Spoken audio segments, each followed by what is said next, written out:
रोजा रोजा बोसोर सिगांनि सल।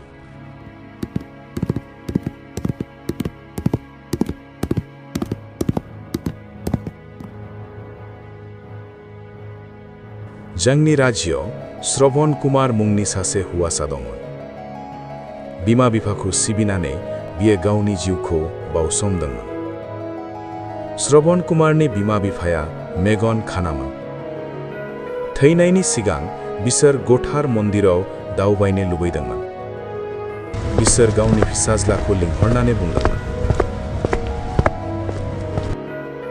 फिसा श्रवण कुमार, नोङो जोंखौ गोथार थावनियाव लांनायमोनब्ला जोंनि जिउआ जोबोद गोजोननाय मोनगौमोन। श्रवण कुमारा खाना बिमा बिफानि बिदि बुंनायखौ खोनानानै बुंनायसै, आइ आरो आफा, नोंसोरनो आंखौ जोनोम होदों। नोंसोरनो आंखौ गोसो गोरबोजों फेदेरदों। नोंसोरो आंनि थाखाय इसोरनिफ्रायबो देरसिन। नोंसोरखौ सिबिनायानो आंनि मावनांगौ हाबा।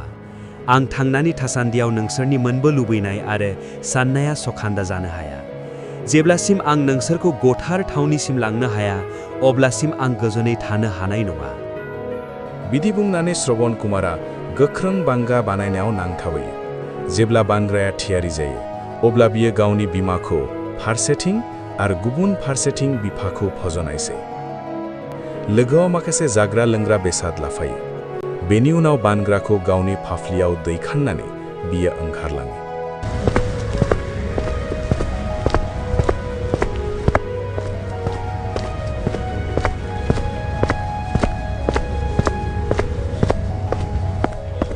गरम, अखा आरो गोजांनायखौ जेबो सानालासिनो बियो गोथार मन्दिर फारसे दावबायबाय थादों। सानसेखालि बिनि बिमा आरो बिफाया लामा हान्थिबाय थानायावनो दै गांनाय मोननानै बुङो, फिसा, जोबोद दै गांनाय मोनदों आं।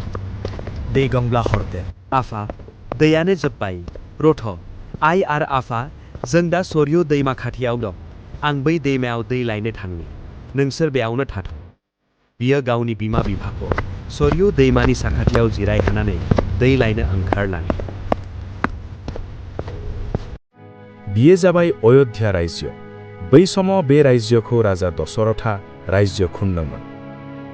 बे राजाया बै सरयू दैमानि साखाथियाव थानाय अरनाव मैहुर खालामनो फैयोमोन। बै सानखालिबो बियो फैदोंमोन। श्रवण कुमारा दै लाग्राखौ दैमायाव गोदौहोनायसै। दुबुक दुबुक दै हायखांनायनि सोदोब ओंखारो। अयोध्यानि राजा दशरथा बे सोदोबखौ खोनानानै बुंनायसै, हाब मानि सोदोब फैखो? जानांगौ माबा जुनारा दै लोंगासिनो दं।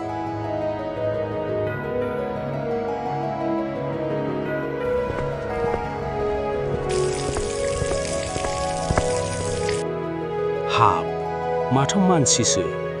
आंलाय मैसो दै लोंदों सानदोंमोन। मा खालामबावनो दानिया? आं आंनि थैनायनि थाखाय दुखु जायाखै। आइ आफानि थाखायसो आं दुखु मोनदों। आंनि आइ आफाया बै लामायाव दै गांनानैनो आंखौ दै लांगोननि मिजिं लाना नेगासिनो दं। नाथाय दुखुनांथाव, आं बिसोरनि दै गांनायखौ सुफुंनो हायासै। बिसोर दै गांनायजों थैनांसिगोन। आंनि खानाय आइ आरो आफाया दै गांहाबना थैनांसिगोन। आंखौ निमाहा होदो, आइ आरो आफा।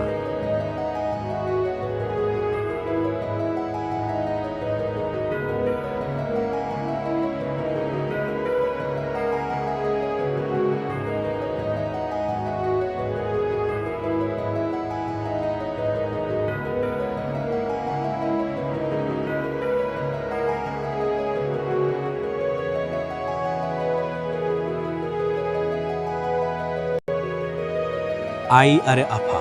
सुरजाखौ नों फिसा। आइ, आं अयोध्या राज्योनि दशरथ राजा। अ महाराजा, नों जोंनि फिसाज्लाखौ बै दैमायाव दै लायनाय नुदों नामा? फिसाजों जोबोद दै गांनाय मोनदों। माने फिसाया दासिमबो दै लाना फैयाखै? आइ आरो आफा, आंखौ निमाहा होदो। माने फिसा, नोंखौ जेबो गोरोन्थि मावाखैना फिसा? आइ आरो आफा, श्रवण कुमारा फैफिननाय नंला। फैफिननाय नंला माने? आइ आरो आफा, श्रवण कुमारा आंनि आखायाव थैबाय। दैमायाव दै हायखांबाय थानायाव बिखौ मैसोयै सानफ्लांना आं गावथारफ्लांबाय। आंखौ निमाहा होदो। आं जोबोद गिदिर गोरोन्थि मावफ्लांबाय। मा फिसा, नों जोंखौ सिबिनानैनो थैनांबाय? बिमा बिफाया गाबै गाबै जोबथा हां बोयो। श्रवण कुमारा बेबायदिमोन जाय गावनि जिउखौ बिमा बिफानि सिबिनायाव बावसोमदोंमोन।